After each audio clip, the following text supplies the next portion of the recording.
Halo teman-teman semua, apa kabar? Semoga semuanya selalu dalam keadaan yang sehat, banyak rezekinya, dan selalu dalam lindungan Tuhan.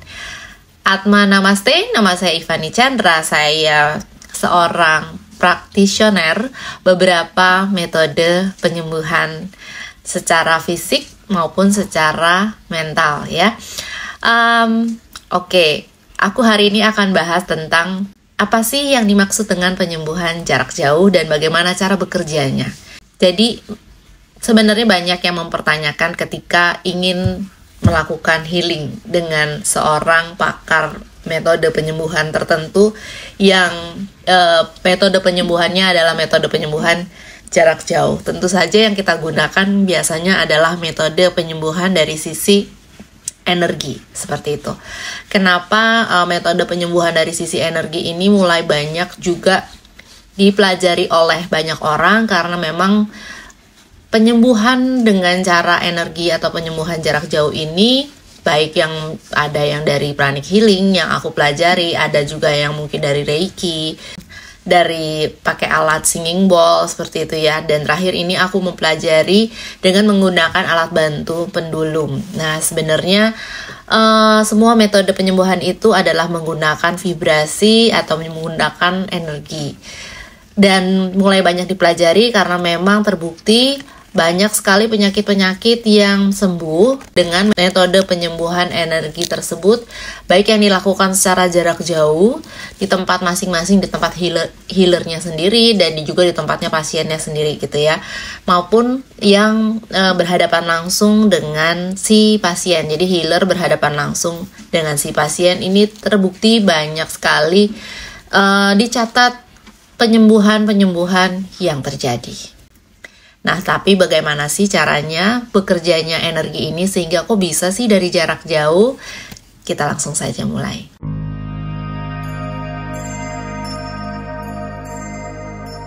Bagaimana penyembuhan dapat terjadi padahal healer dan pasien tidak saling bertemu?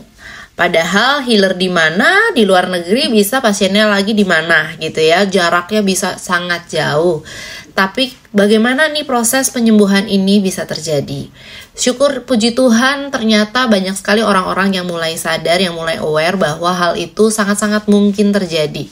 Jadi mulai banyak orang yang percaya dan banyak mulai orang menghubungi para healer untuk melakukan penyembuhan pendamping di luar dari penyembuhan fisik, secara fisik atau secara medis yang tetap mereka lakukan gitu. Jadi itu jauh lebih baik lagi. Oke. Kalau secara energi, kok bisa ya di tempat sana dan di sini bisa saling nyambung? Pada dasarnya sebenarnya kita ini punya perantara. Perantara kita adalah kita sama-sama di bumi. Kita sama-sama di medan energi bumi namanya, kayak kan? Kita sama-sama di bumi dan kita bisa mengirimkan energi karena masih ada perantara. Lalu kita juga bisa mengirimkan energi karena kita masih sama-sama bernafas dengan O2 ya, masih sama-sama bernafas dengan oksigen, dan ini adalah satu energi. Jadi antara healer dengan si pasien ini masih satu energi. Sehingga jika perantara masih ada, penyembuhan via energi masih sangat dapat dilakukan atau dikirimkan. Dan ini sama sekali bukan mistis. Jadi bagi kalian yang belum percaya dan memikirkan bahwa ini mistis, itu salah besar ya. Banyak sekali hal-hal yang belum bisa dijelaskan secara logik, dan kalau sesuatu belum bisa dijelaskan secara logik maka dibilangnya mistis. Padahal sebenarnya seperti telepon, ini juga nggak ada kabelnya ya, nggak ada sambungannya, tapi aku bisa telepon ke luar negeri.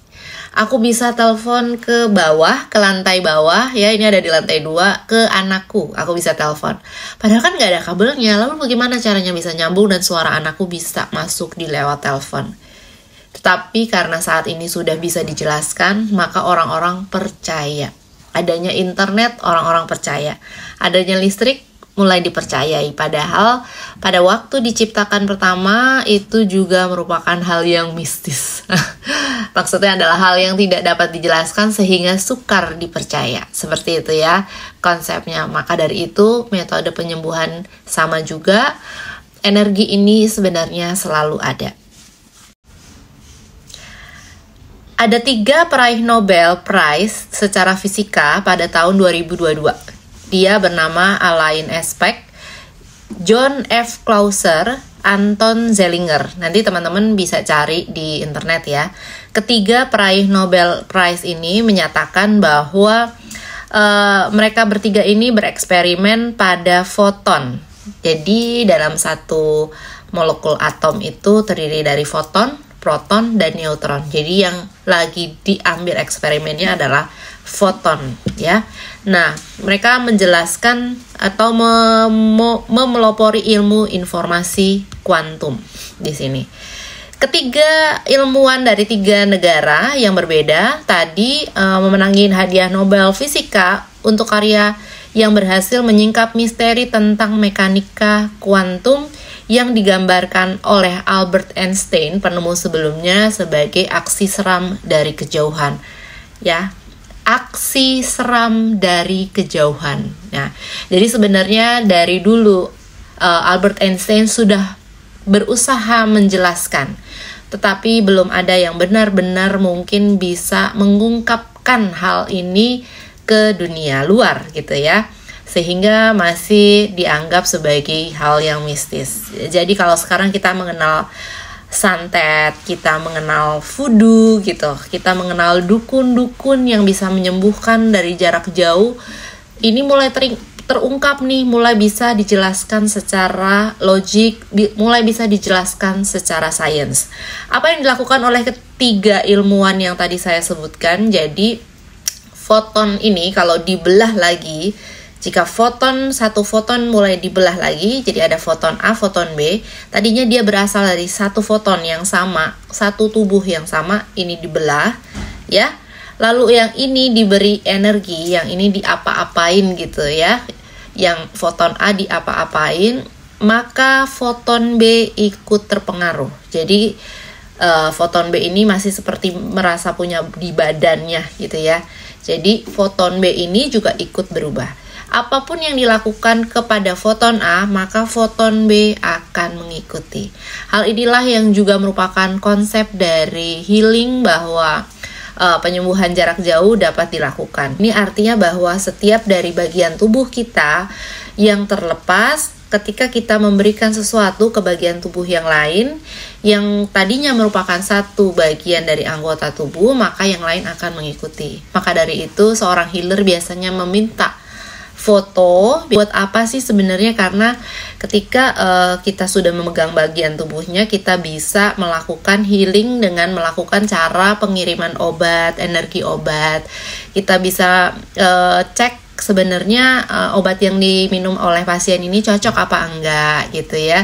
Atau bisa melakukan masukan-masukan lain kepada pasien yang cocok yang mana untuk dilakukan, seperti itu. Tentunya kita harus punya juga healer yang terpercaya dalam hal ini. Selain itu, healer juga melakukan pengiriman energi kesehatan, tentunya energi agar seorang pasien ini bisa recovery secara cepat ya. Jadi sebenarnya menyembuhkan dirinya sendiri adalah si pasien itu sendiri. Pasien itu sendiri yang menyembuhkan diri, healer itu hanya membantu mengirimkan energi obat, mengirimkan energi kepada si pasien agar pasien bisa lebih kuat dan melakukan penyembuhan sendiri ya. Sebenarnya kalau dari medis juga penyembuhan tetap dilakukan oleh tubuh kita sendiri yang recovery. Jadi obat-obatan yang diberikan oleh dokter itu juga merupakan untuk bantu recovery, untuk bantu supaya nggak sakit, meredakan meredakan rasa nyeri dengan cepat, atau agar recovery-nya cepat. Tapi ya sebenarnya melakukan penyembuhan siapa? Diri pasien sendiri. Jadi ini cukup bisa menjelaskan bahwa kenapa sih ada konsep-konsep dulu dukun, ada konsep-konsep voodoo, konsep-konsep yang bahkan disebutkan oleh Albert Einstein, aksi seram dari jarak jauh. Jadi sekarang sudah mulai bisa dijelaskan ya teman-teman, ini science, not mistis. Satu hal yang membuat saya tertarik untuk mengikuti dunia healing ini adalah ketika metode healing ini dilakukan sebenarnya sangat berbeda dengan metode dari metode medis yang sebelumnya dari Eropa, karena metode medis dari Eropa ini banyak sekali memberikan pengobatan itu secara fisik. Jadi yang sakit jantungnya ya jantungnya diobatin, yang sakit itu levernya ya levernya diobatin, yang sakit organ-organ tubuh di dalam paru-paru ya paru-parunya yang diobatin gitu ya. Dan memang juga tetap efektif ya. Tetapi kalau dari metode energi ini banyak sekali mengambil konsep-konsep metode penyembuhan yang lebih ke arah timur. Jadi western, kalau yang ini east gitu ya, lebih ke arah timur. Nah, kalau lebih ke arah timur bedanya apa? Biasanya dari timur ini banyak sekali metode penyembuhannya ini berupa metode penyembuhan yang wholeness atau keseluruhan, yang holistik. Karena ketika seseorang menderita penyakit jantung, kadang-kadang kehidupannya mungkin sudah sangat sehat, tetapi kok bisa sakit jantung? Ternyata banyak marah-marahnya. Begitu pula kalau levernya sakit, padahal hidupnya juga sudah cukup baik gitu ya. Apanya nih yang menyebabkan penyakit lever? Ternyata banyak memendam amarah. Jadi kalau penyembuhan dari East ini biasanya holistik. Jadi bukan hanya secara fisik saja yang disembuhkan, tapi kita akan berkonsultasi dengan pasien apakah emosi-emosi yang dirasakan. Jadi bisa juga penyembuhan ini dilakukan secara holistik yang melihat secara keseluruhan dari sisi emosinya pasien. Seperti itu. Jadi kalau aku menerima pasien, biasanya aku akan lihat dan minta pasien cerita dulu kalau berkenan. Apa sih hal yang dirasakan, apa sih feeling yang dirasakan, dan apakah pasien juga merasa bahwa feeling, rasa trauma, rasa malah ini perlu ia lepaskan, perlu ia rilis. Nanti kita akan menganalisa bersama apakah perlu dirilis. Karena apa? Sesudah melakukan rilis emosionalnya tersebut, maka penyembuhan dapat dilakukan dengan jauh lebih baik dan jauh lebih cepat penyembuhannya. Jadi secara penyembuhan fisiknya akan jauh lebih berprogres seperti itu, walaupun kita tetap butuh waktu, bukan hanya satu kali healing lalu menyerah gitu ya. Jadi tetap butuh waktu untuk terapi.